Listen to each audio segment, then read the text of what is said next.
dobra sta prijatelja, vedno le naprej na zelene travnike. Bobby in Pika, ko posije sonce, vesela in smeje, odhitita v gori. Bobby in Pika, dobra sta prijatelja. Mavrica. Na deževen poletni dan sta pikapolonica Pika in polž Bobby slabe volje sedela pod velikim listom. Nenadoma je sonce posijalo skozi oblake, a poletni naliv ni prenehal. Kmalu se je na nebu pojavila čudovita Mavrica. Čudovito je, sta vzkliknila. Bobby se je odločil, da bo splezal na Mavrico ter se zadrsal navzdol po drugi strani. Njegov prvi poskus se ni končal uspešno. Mislim, da moram poskusiti na drugi strani, je rekel Bobby. Bobby, verjemi mi, ne moreš plezati po Mavrici, je rekla Pika navdušenemu polžu. In nato si je Bobby izmislil nov načrt. Uporabil bom lestev. O, Bobby, to se mi res ne zdi dobra zamisel, je rekla Pika zaskrbljeno. Pika je imela prav. Bobby je postal jezen. Pika ga je začela milo rotiti. Pridi, igrajva se kaj drugega. Bobby se še vedno ni predal. Glej, Pika, prepričan sem, da bom lahko skočil na vrh od tukaj. A tudi ta načrt se je izjalovil. Pika je stekla k Bobbyju. Ali si v redu? Ga je vprašala. V redu sem, se je kujal Bobby. Bobby je postal zelo žalosten in Pika je poskusila vse, da bi ga razvedrila. Tukaj je šopek rož zate, je rekla prijazno. Vendar se Bobbyja ni dalo potolažiti. Medtem je dež prenehal in Mavrica je izginila. Vračala sta se proti domu z roko v roki. Pika je še poskušala potolažiti majhnega polža. Nasmehni se, Bobby, pojutrišnjem je tvoj rojstni dan. Prepričana sem, da boš dobil čudovita darila. Pika se je spomnila nečesa odličnega, ko je prišla domov. Za Bobbyja bom naredila mavrični tobogan, si je rekla. In tako se bodo lahko njegove sanje uresničile, saj se bo lahko zadrsal po Mavrici. Trod Baltazar in metuljčica Rozi sta ji pomagala. Tobogan so pobarvali z barvami Mavrice. Zavili so ga v rumen papir in nanj prilepili modro pentljo.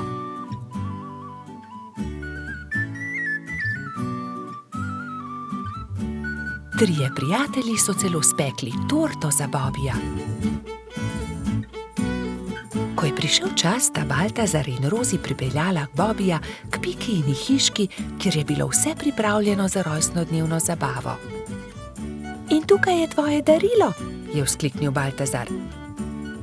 Pika je dala Bobbyju čokoladno torto.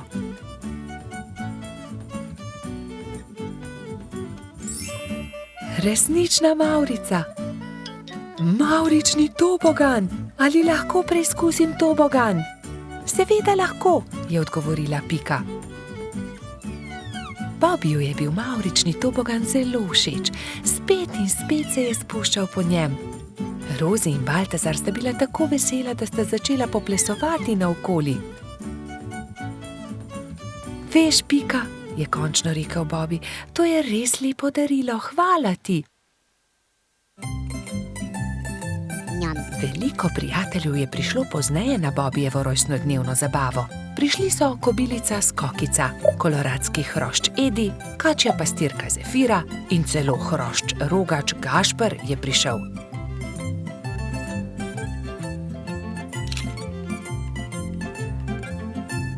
Mali polž je vsem dovolil preizkusiti svoj novi tobogan.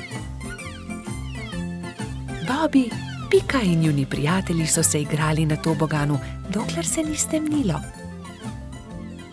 Bobby se je tisti večer odpravil v posteljo zelo vesel. Kakšen lep rojstni dan je bil to, je zadovoljno zavzdihnil. Bobby in Pika, dobra sta prijatelja. Nabiranje borovnic. Nekega jesenskega dne sta Bibi in Pika odšla v gozd nabirat borovnice. Z njima sta šla tudi metuljčica Rozi in koloradski hrošč Edi. Jaz bom nabral največ borovnic, je veselo vzkliknil Edi. Poglejte, ta grm je poln borovnic, je rekel polžek. Naberem. Ampak Edi ga je prehitel in hitro skočil v grmovje ter pobral najlepše sadeže. Tudi ta grm se skoraj lomi pod težo borovnic, se je navdušila Pika. Ampak koloradski hrošč je bil spet hitrejši. Preden je prišla Pika, je že nabral najlepše borovnice grmovja. Edi, tako ne velja! Ne moreš pred nami pobirati vseh borovnic, je jezno rekla Pikapolonica. Kmalu je njihovo pot sekal potoček.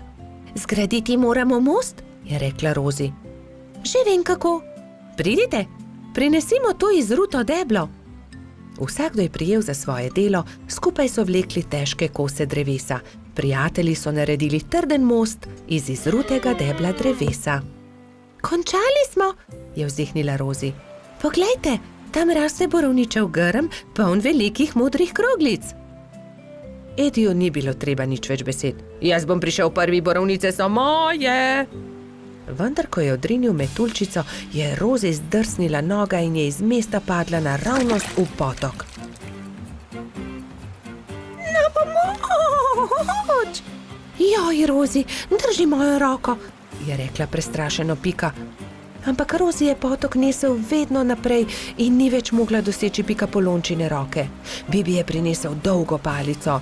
Primi za palico, Rozi, je vzkliknil. Vendar je tudi ta načrt spodletel. Metuljčico je vodo prehitro nosila. Edi, pomagaj, moramo rešiti Rozi iz vode, je kričala Pika in z dvema rokama sta izvlekla mokro metuljčico iz vode.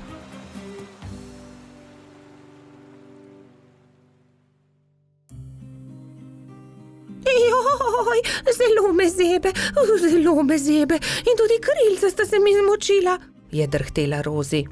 Dal ti bom svoj pulover, za vse sem jaz kriv, oprosti mi, Rozi, je dejal Edi. Prijazno od tebe, je dejala Pika Ediju. Ampak prehladil se boš brez puloverja. Raje naredimo velike liste za Rozi in jo zagrnimo. Bibi, Pika in Edi so zagrnili Rozi z velikimi listi, ampak metuljčica je vseeno drhtela. Še vedno me zebe, zelo me zebe in moje krilo, poglejte, ne dela. Zmočilo se je, pokvarilo se je. Je v bolečinah jokala. Sončku se je jokajoča metuljčica zasmilila in prišel je niže ter žarki prijazno nežno pobožal Rozina krila. Krila metuljčice so se hitro posušila in spet je bilo vse kot prej. Ura, moja krilca so suha in obleka tudi. Nič več me ne zebe. Hvala lepa, sonček, je srečna rekla Rozi.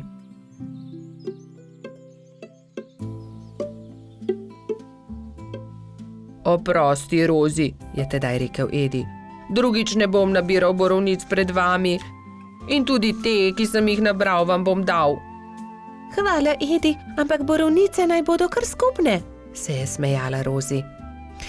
Pohitimo v mojo hiško in specimo pecivo iz njih. Kmalu so prispeli do Pikine hiše in se lotili dela. Oprali so borovnice in potrgali liste. Pela je kuhalnica, doneli so lonci, kuhinjo je zajel prijeten vonj. Do popoldneva je bila okusna borovničeva sladica narejena. Na pojedino so poklicali še hrošča Rogača Gašperja, Trota Baltazarja in tudi majskega hrošča Mehurčka. Posedli so vsi okoli mize in so grizljali in kramljali. Bobi in Pika, dobra sta prijatelja. Gumbijev stolp. Nekega pomladnega dne je cvetlični hrošč Gumbi vzel svoje pisane kocke. Zgradil bom visok stolp iz kock, si je mislil in se škatlo odpravil na bližnji hrib. Pod velikim hrastom je vsul kocke iz škatle in se lotil dela.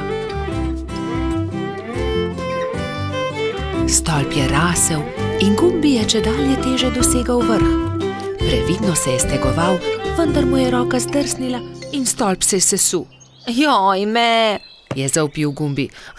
Zdaj pa lahko začnem znova, se je jezil.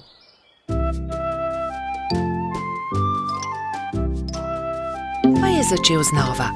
Previdno, pozorno je zlagal pisane kocke drugo na drugo. Stolp je rasel in postajal čedalje višji. Ampak joj! Takrat je s hrasta padel želod in uničil hroščev stolp. Joj, moj stolp se je spet podrl. Kriv je hrast, je ugotovil jezno.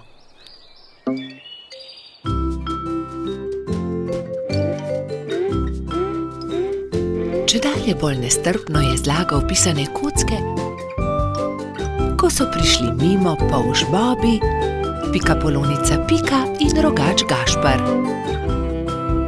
Wow, kako lep stolp, Gumbi, so dejali veselo. Da, lep je, manjka le še rdeč vrh in bom končal. Vendar je takrat začel pihati veter in močan sunek je vitek stolp podrl. Gumbi se je razjezil. Ne, to ne more biti res. Ne bom več začel znova, niti nočem zgraditi stolpa, grem domov. Drugi so tekli za njim in ga tolažili. Počakaj, Gumbi, pomagali ti bomo. Pridi, zgradimo tvoj stolp skupaj. Ne, nočem več. Iz toliko kock niti ni mogoče zgraditi zelo visokega stolpa, je jezno izjavil Gumbi in zaloputnil vrata za seboj. Kako bi lahko pomagali Gumbiju? Se je spraševala Pika. Moramo ga potolažiti, je pribil Bobi. Že vem, je dejal Gašper. Tudi jaz imam kocke. Prinesem jih in potem bomo imeli več kock. Lahko zgradimo pravi visoki stolp, kakršnega bi rad imel Gumbi. To je dobra zamisel. Tudi jaz imam škatlo kock, tudi jaz jih prinesem. Tudi jaz prinesem svoje. Zgradili bomo ogromen stolp.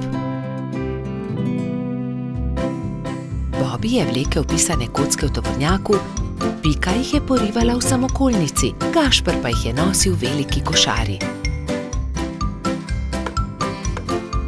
Živjo, Gumbi, poglej, vsi smo prinesli kocke. Želi zgraditi velik stolp z nami? Je prijazno vprašala Pika. Gradili bi v tvoji hišici, da ga veter ne bo znova podrl, je dodal Bobi. Wow, koliko kock, kakšen stolp bo iz tega, vstopite, je zavpil majhen hrošč in visoko skočil od veselja.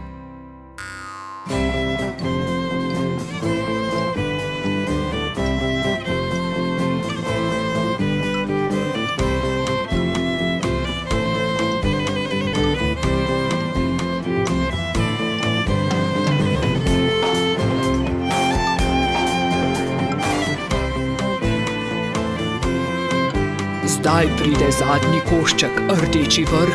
Tega daj gor ti, Gumbi, je predlagal Gašper.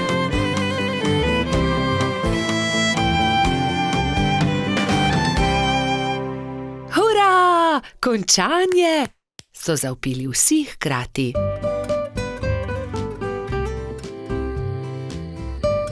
Ko se je stemnilo, so se Bobi, Pika in Gašper poslovili od Gumbija. Majhen cvetlični hrošč je srečno skočil v svojo posteljico in tako dolgo občudoval velikanski stolp, dokler ni zaspal.